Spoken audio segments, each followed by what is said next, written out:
Hi, I'm Dave Crigger. This tape will focus on two specific techniques, slapping and tapping. Slapping and tapping are two of today's most experimental techniques with bass guitar.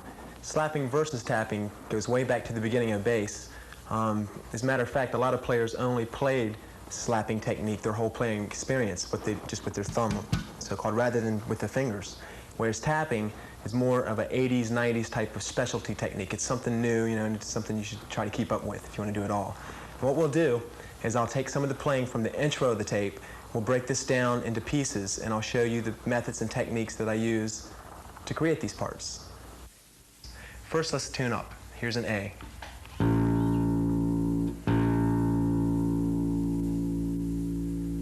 Here's an open D, G, and an E.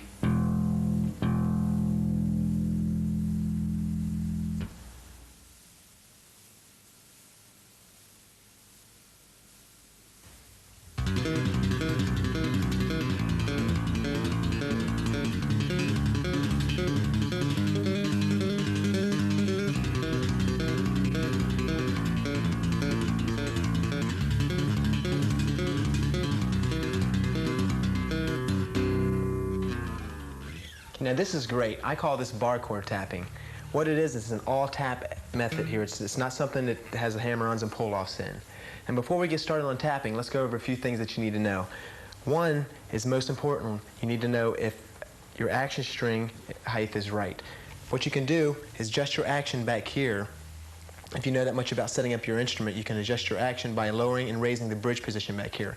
Now if it's too low, you're going to get buzzing. If it's too high, you're going to have a hard time actually pushing down on the strings. So if you don't know that much about it, maybe take it to a guitar shop. Anyone that does repairs can do your string action for maybe like 20 or 30 bucks. I think they'll charge you, and that'll cover everything as far as string and neck action adjustment and everything. Now these basses I use, Ibanez basses, they're really good basses for this. They've got a nice thin neck on them, and you can get around faster, and the action sets up really nice on them. They're great. Now remember, I said this is an all-tap exercise. There's no hammer-ons or no pull-offs involved in here. Now I originally wrote this piece much faster. It's on the third record, Sonic Tapestries. It's the song Sky Dragon. It's a bass intro, and you can hear this real well because it's unaccompanied as the bass starts it off. But I originally wrote this a much faster piece, but let me go over the Sonic Tapestries part thing first here. What I'm doing is I'm going from a B major chord, just a standard B major bar chord. If you know anything about guitar, this would be a standard bar chord. Like that, you'd be playing root, fifth, octave, and a high third there. Like that, just a standard chord. And now I'm taking this and I'm keeping the same position here, but I'm tapping these two. And I'm tapping this in what you call a sextuplet type rhythm. It's 6 notes at a time. It's 1, 2, 3, 4, 5, 6, 1, 2, 3, 4, 5, 6. So it'll be like that. And just get a really good attack on it so you can hear each note evenly. You don't want to just tap the first note harder, even though this will be your downbeat. Keep that in mind too. So your downbeat is your root note of the chord. Okay, now what I'm doing in the song Sky Dragon is I'm playing a regular B major bar chord, down to A major, up to C sharp major. Then I'm getting weird here. I'm going to a G major 7. And let's go over all possibilities in one position. Let's just take B for instance, and then I'll show you what's going on. This B major you can change. This is great. You can change B major to B minor just by lowering the third a half step. Make it a G major 7, or I'm sorry, B major 7 by bringing this finger up to the 7, and then minor 7. Like that. Now all these have the same rhythm. They all have 1, 2, 3, 4, 5, 6, 1, 2, 3, 4, 5, 6, like that to them. And so what I'm playing is I'm just going, root, fifth, 8, third, 8, fifth, and then even with the 7s are the same thing. Root, fifth, 8, 7, 8, 5, like that. Okay, so here it is in its entirety. It's the Sky Dragon part.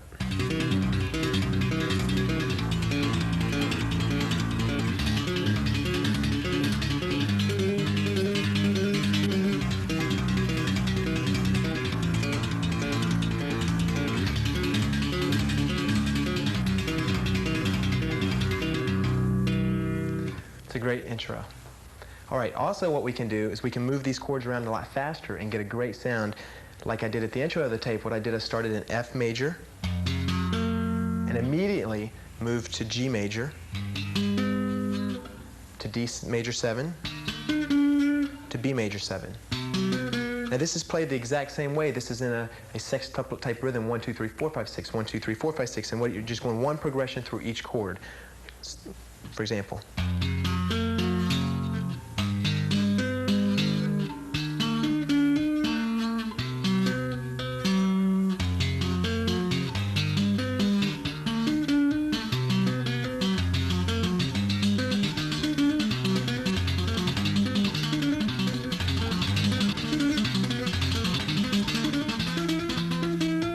I just ended on E major 7 there. All right, also something to consider is tonal factor.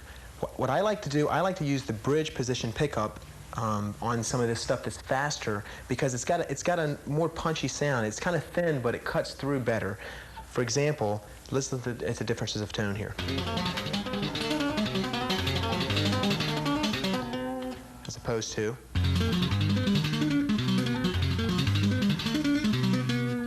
To me, this right here just cuts through a little bit better.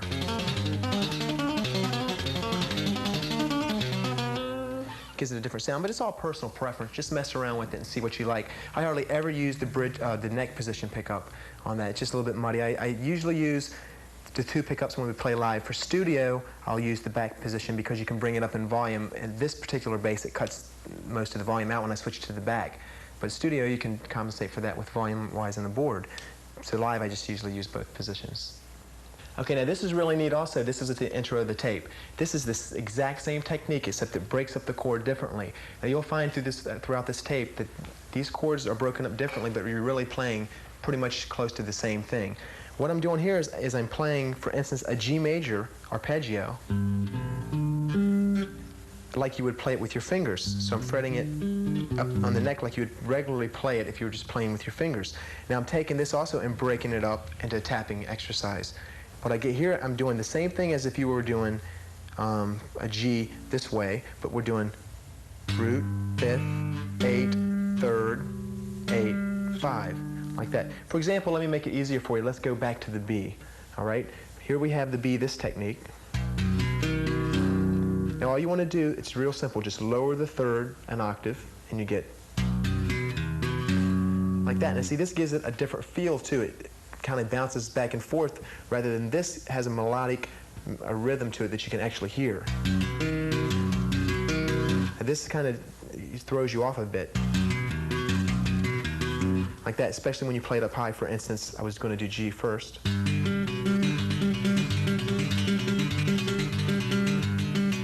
Has that bounce back type of rhythmic feel, sound to it. And what we can do is we can play like I did in the intro. We can play in a key of A minor, play down from A minor. If you're going to stay in the A minor scale, it'd be A minor, G major, be F major, and D minor. I just did 4 notes of the minor scale, just going right up, as if you know your theory there. Like that. And you use the same techniques all the way down, same technique.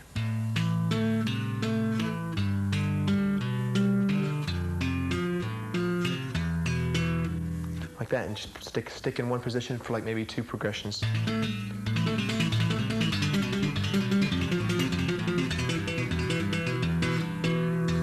See, it's real similar to the other technique, but it sounds way different. I combined the 2 there, and you really couldn't tell the difference at first. Okay, here's another good example of using a tasteful all-tap method. What I'm doing here is I'm playing just standard power chord rather than using a 3rd. It's just root, 5th, and 8th. Okay, check this out.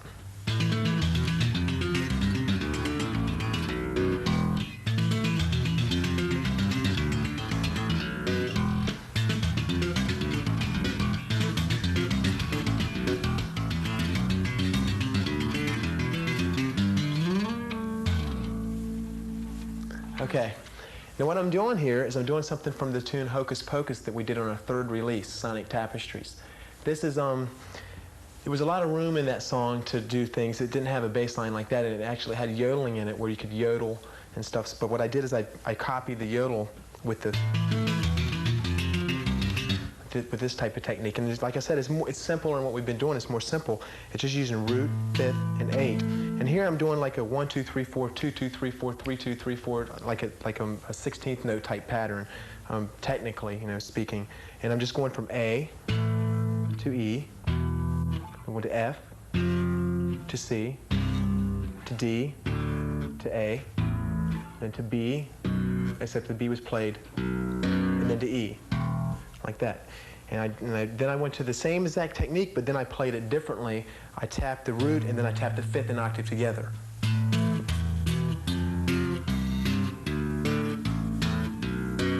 Like that, and that's much faster to keep up with the same time signature.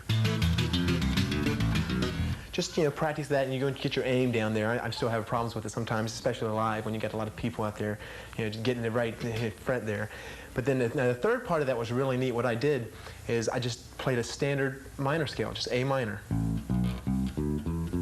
Like that, and I tapped the root, the fifth, and the eighth of the first position. Then I went to the second position of the minor scale, third, fourth. But I tapped it with 1, 2, 3, 4, 2, 2, 3, 4, for example.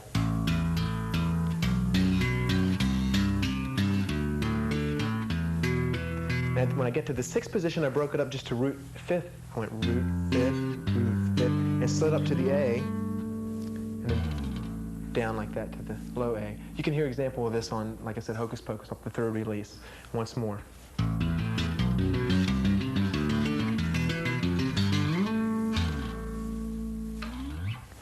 Okay, this is one of my favorite techniques. This is combining the thumb with the tapping. It's the same type of thing, except here we're not breaking up the chord, we're breaking up the scale, and we're playing chords underneath the scale. What I do here is I'm playing in the key of E minor. So I'm tapping the E in octave, and then I'm tapping the second note, but I'm not using the actual second, I'm using the fifth and the octave of the second. And then when you move to the third position, I move to the fifth and octave of the third. So I'm getting a chord type of sound there, and it's still under the E. We're all in the E key of E. And I'm using my thumb, hitting the E.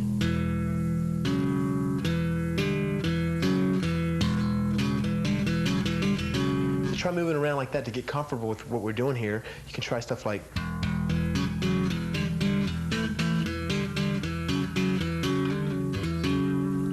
just little stuff like that. Now, just make sure you stay within the scale if you want it to sound kind of bluesy, like type of minorish thing. It would be root, second, third, and fourth. I never go higher than a fourth. And what I did at the intro of the tape, I played something like this.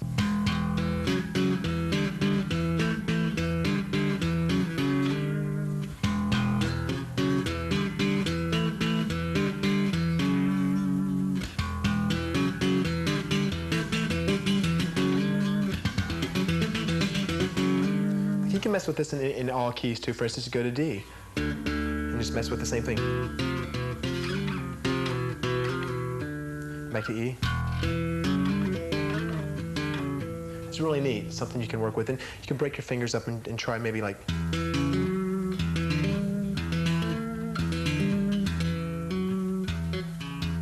Like that. It's pretty neat. It's a neat technique. Now, you can also, what I did at the intro, do the same type of double stop thing here. I just went from E and I played a minor third. And back to the E. Kept jumping back.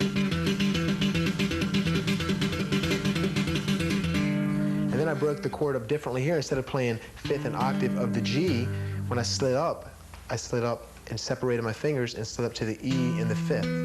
Like that. So I went from G to E. Same thing if you would have went down here. Like that, to G to E. It would be G to E. Like that. And that's how I ended the double stop section.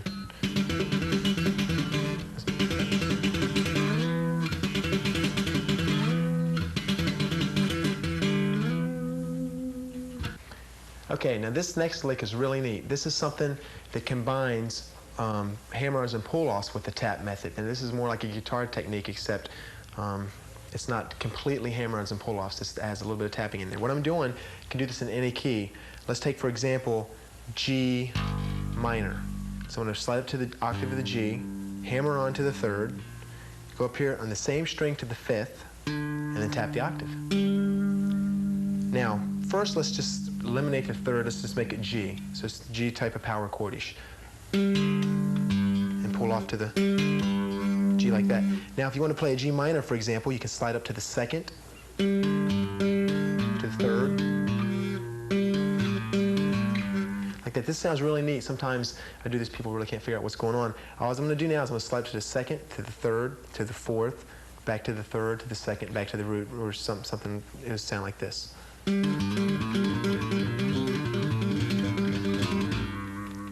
Like that. Now that's something that you can work with and try to stick in tunes as licks maybe or something. You really can't make a melody out of something like that. And what I did at the beginning, when I first started showing you this, I did a part here where I had the third involved. Here you can play just like a descending type arpeggio pattern, 8, 5, third, and then down to the root.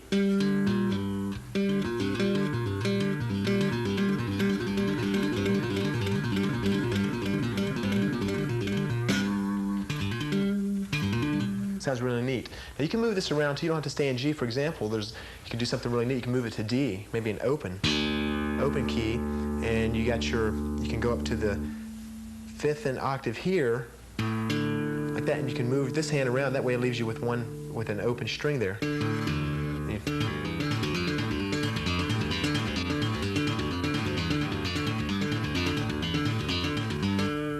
Like that, where you can do the same thing we just did. That, but this works pretty cool for just fills in a tune or something if you want to go like the D note, like that.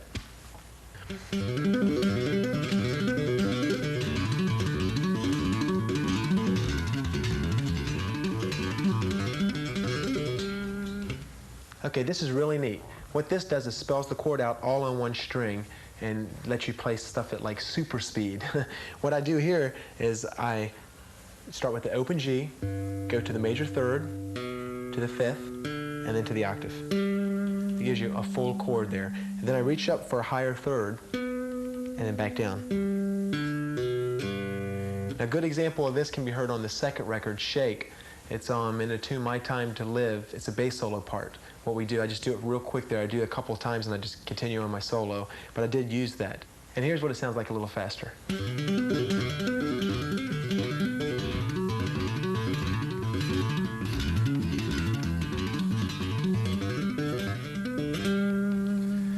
Now what you can do, also you can change this chord from major to minor by lowering the third a half step. Here it gets a little bit rough because you have such a wide span there and you grip there. Here you can get lower. It makes it easier actually because it's closer to your index finger. All you do is you just play the same thing. It's like I said, it's root, third, 5th, octave, and then third. That would be your G minor, like that.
and Crigger, Corey Howland, give it up.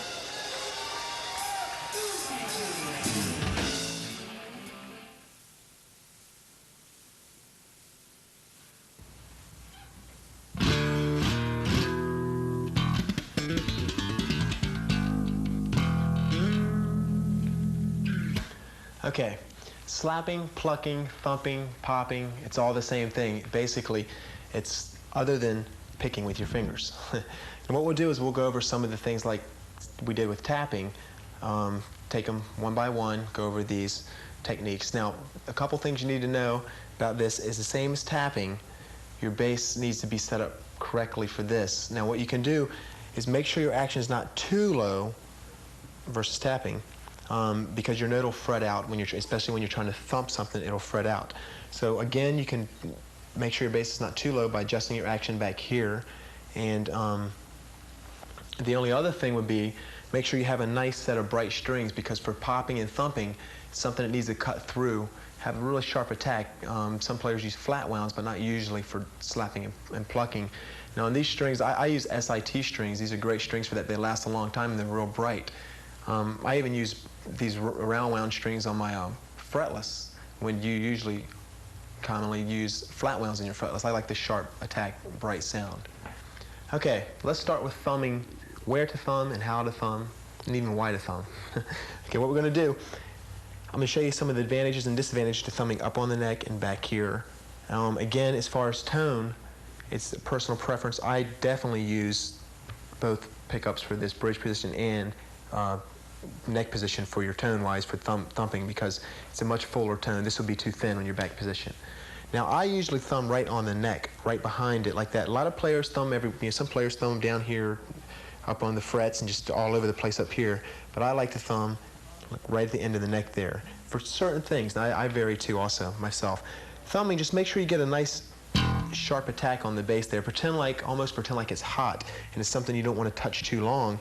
You know, when you're feeling something hot, you pretty much slap it. I used to teach all my students to slap on the wood so you can hear the attack on the wood, like that. And then try it on the string. You know, the only problem you're going to have if you don't already do this is, just from years of teaching, you're going to push down too long and try to let off, and you're not going to get any sound. So just remember, it's real quick like. Same if you were to take this. Most students pick it up faster like this, if you do it with your fingers first. And then try it with your thumb. And like I said, as far as where to slap, I hardly ever slap in the middle position here. That's just a little bit sloppy. Now, however, I do slap in the bridge position quite a bit. It depends on what kind of tone you want. If you keep up with you know, the rock and roll and stuff and the modern type of music, we have a couple tunes that I do back here. It's like, because it's a real tight feel in there and you get a real punchy sound. But for when you're doing stuff like I do, slap and plucking at the same time, you need to kind of stay in this area. It feels more comfortable, and you get more of a sharp attack also. Just work with it and see what you like. Okay, the only other thing is plucking here. We need to go over to get you started. Plucking can be done anywhere also, except it's better right here. Plucking back here, the string gets a little tight. You don't get as much, you know, of the popping noise. Up here, you want to try to pop hard at it, you know, for open strings, for example. Like that. You know, I pluck with both fingers, actually, when I pluck. Usually I just use one for something simple, but I pluck with both when I'm doing something really quick. Now, try something, for example, like an octave pluck, maybe just an E to the octave, okay? So you're going to get thumb and then pluck. And you just want to get a real hard attack there, like when you pluck it. Okay, so it'd be thumb. Okay, before we get started in actual exercise, if you're going to have problems thumping, try thumping in between the strings too. This requires a lot of technical skill. What you can do is just try thumping open notes. Try maybe the A. And what I like to do is to show you how to mute the other strings around the A. For instance, when you're on the A, you want to maybe bring your thumb up over the neck. When you go to the D, maybe bring it up like this. Go back to the E, mute these guys, and just have it open. E like that. Okay. For instance, let's go to the A. So you're going to get this mute position right behind the neck like we went over. Just try to go in between the strings. Then go to A, E, back to A, to D, And this is going to allow you, like I said, for this muting process up here, this is going to allow you to actually hit anywhere, all the strings, and get the string that you want. Because you're muting it, and if you don't hit the right string, you're not going to get unwanted noise. You just won't get the note that you want. Okay, now let's try these two techniques in maybe an E minor lick.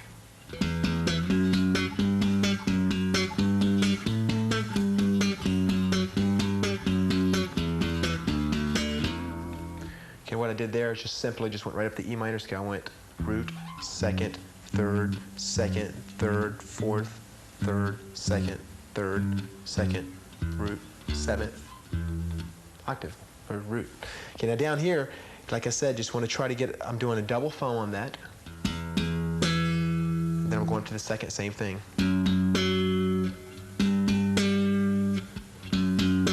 Like that. That'll get you real familiar. We'll do some more licks with this later, really fast type of stuff with this later. This is just going to get you familiar with what's going on as far as thumping and plucking.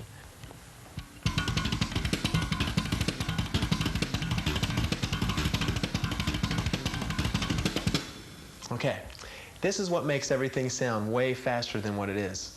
This is percussive sounds. They come with the left hand and they come with the right hand. And what you do is you combine these in with the regular rhythms, and then you have bingo, fastest slap. Okay, what we can do, let's take the lick, the previous lick, the E minor, and let's move the same places, except let's not go root like that. Now, in between the E and the F sharp, when you're moving to the second, you play the percussive note with your thumb, for example.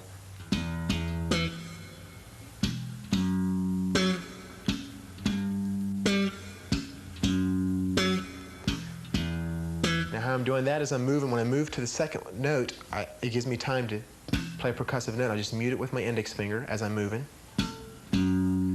Move.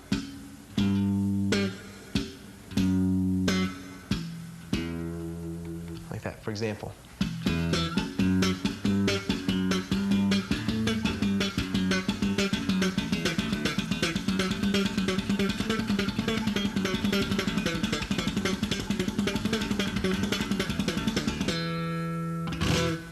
Try to stay in one place maybe to get used to it. And also on the pluck, what you can try to do is mute it by, make it sound real percussive. Let go of it when you pluck it. Let go of it immediately, like that. Gives you a nice percussive sound. So really what we're doing is percussive, and then thumb, and then pluck.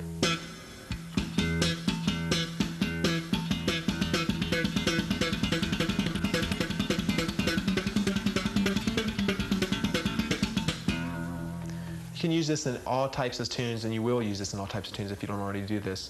You can use it in your standard playing. Just try doing tunes that you already know and apply this technique. Okay, the other technique is left hand percussive. It's real easy. Once you get this, it'll be with you forever. The problem is getting it to come out. What we can do, we can use thumb twice on the E, just stop the E. And the trick here is to try to keep your fingers parallel with the frets, and maybe push with all fingers, maybe. Like that. You want to get the sound to sound like a percussive sound. You don't want any unwanted note ring in there, for instance, like this. I mean, that's the biggest problem I have when I'm trying to show this technique is all the players and students will push down the note. But it's best to try to go from an open note ringing and stopping it rather than just trying it by itself. Like this, for instance. Like that. Just try that and get that. You're going to need to do this on all strings too.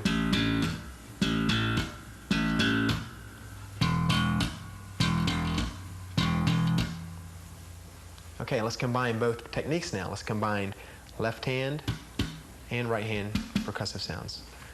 Go back to the intro of the tape where I started off the slap and I played the E minor rhythm.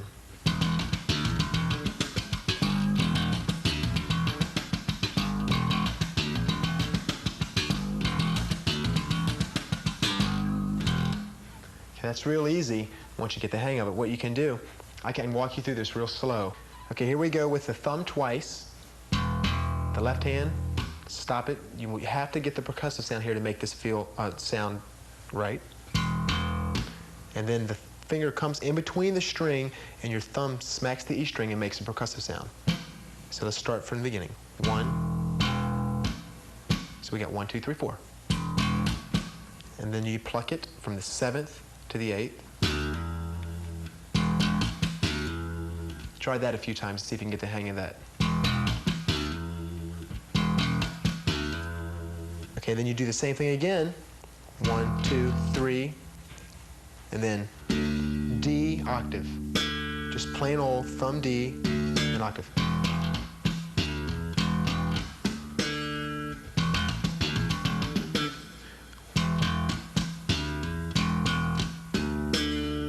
Okay, that's the first half of the lick.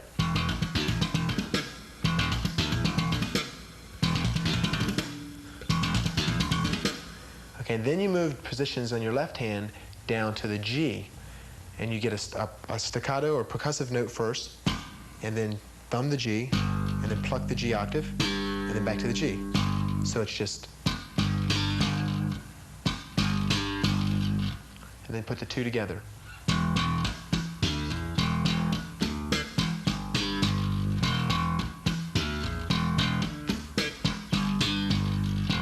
Now, when you're moving positions here, you'll notice when you come from the D to the G, that's when you can sneak that percussive note in there because you have time to do it. So it'll be, for example.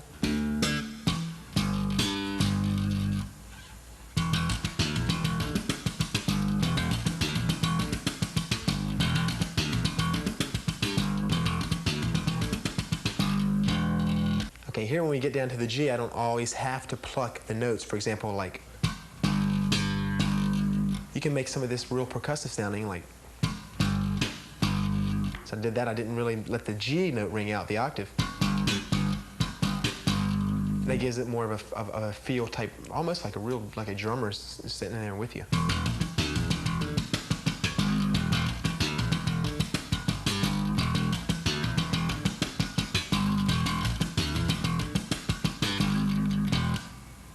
Okay, now here we go.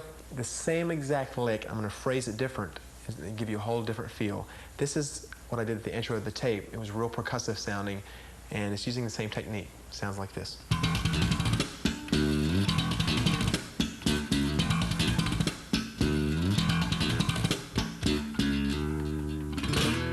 Okay, that's really neat. I'm doing the same thing, guys, except I'm just going like that, and it's phrased differently. It's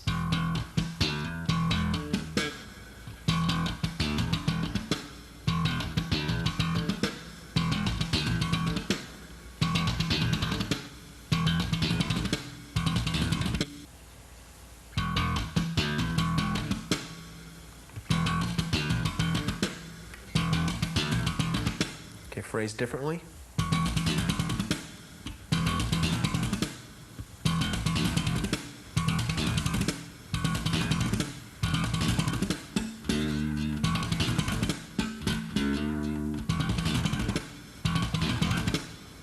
Okay, this is my favorite one as far as slap goes. This is played in E minor.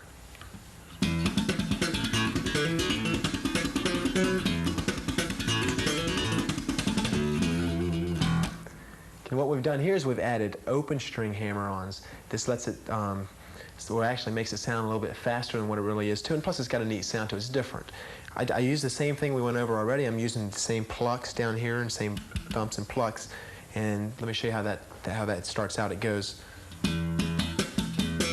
same thing we've already previously done. But I go for like a percussive sound on the octave there. Okay, and then I'm plucking from the 4th to the 5th to the 7th to the 8th. It's kind of like a pentatonic almost. And so we're getting 2 staccato or percussive notes in there on the way down. So it's kind of a funky thing there.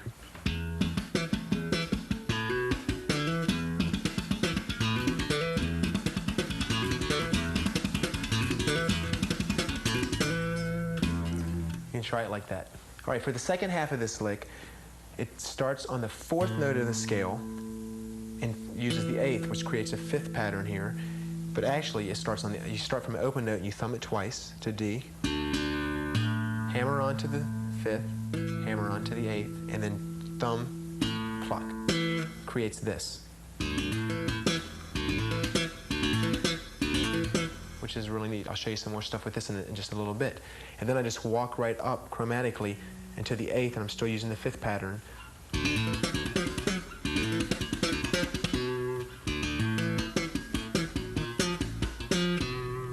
So I start from the beginning of the lick.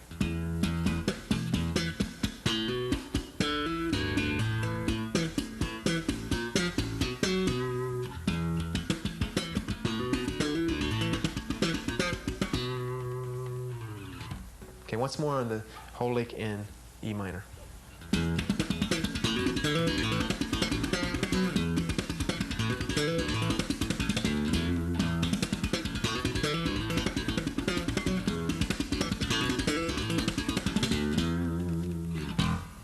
Okay, more about the hammer-on, open string hammer-on. I also use this in some of the new tunes that's going to be on the next record. And I use it with octaves also. This is great. For instance, this will be an F sharp, and I'm coming in with 2 open A's, and then hammer on to the F sharp and the octave. And then same thing as the fifths. Down to the fifth of the F sharp. Fourth, I'm sorry.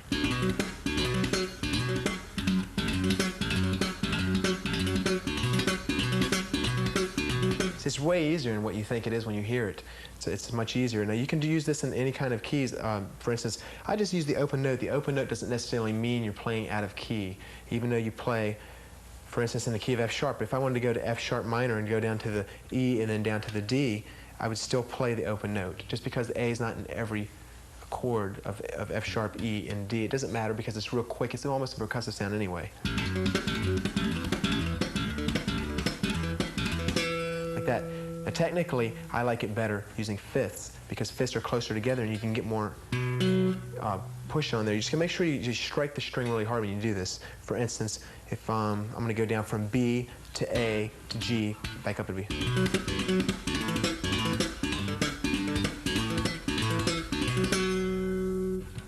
All right, here's an A boogie thing for you.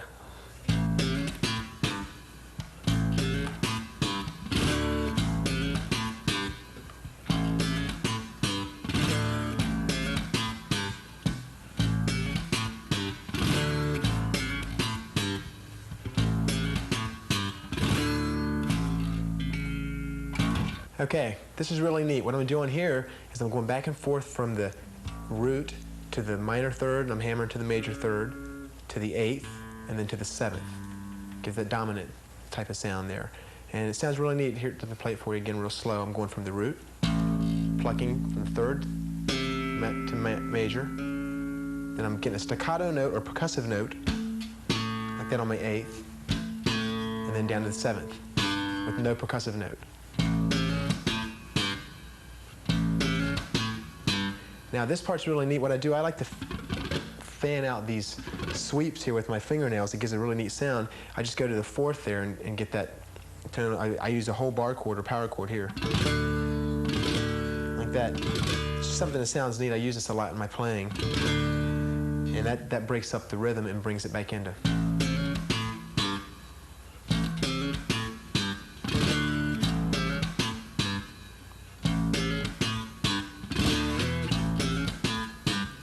Like that. Now also what you can do, just change that feel around a little bit. Maybe you can get something without going to make a dominant sound, maybe from minor third to octave to seventh, for example.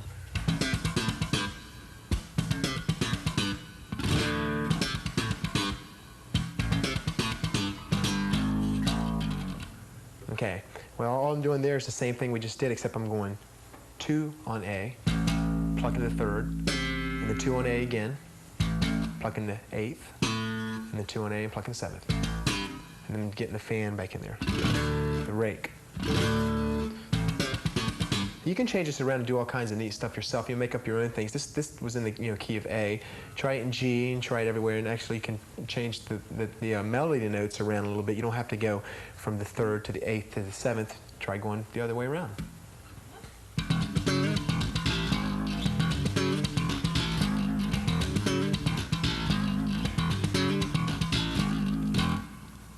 All right, this looks great. This is using a chord here, which simulates if you were sliding up from F sharp to G, but I'm not actually using the whole power chord. I'm just using the 5th and the 8th of it, and I'm plucking and sliding up. It gives me back to E, which is a real minor type feel there. And I'm just using the same stuff we went over previously, the percussive techniques, for example. Like that, that's even before the first note rings in, you get 4 percussive sounds. And then the slide. A, G. Just, and then when you get your finger in between the A, you make a percussive sound.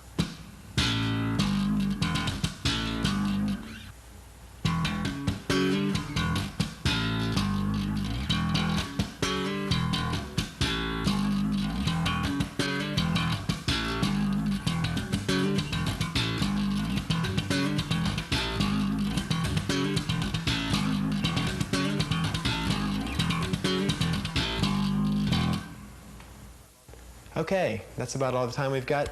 I hope you guys picked up something on the lessons. I'd like to thank Ibanez for making these great basses.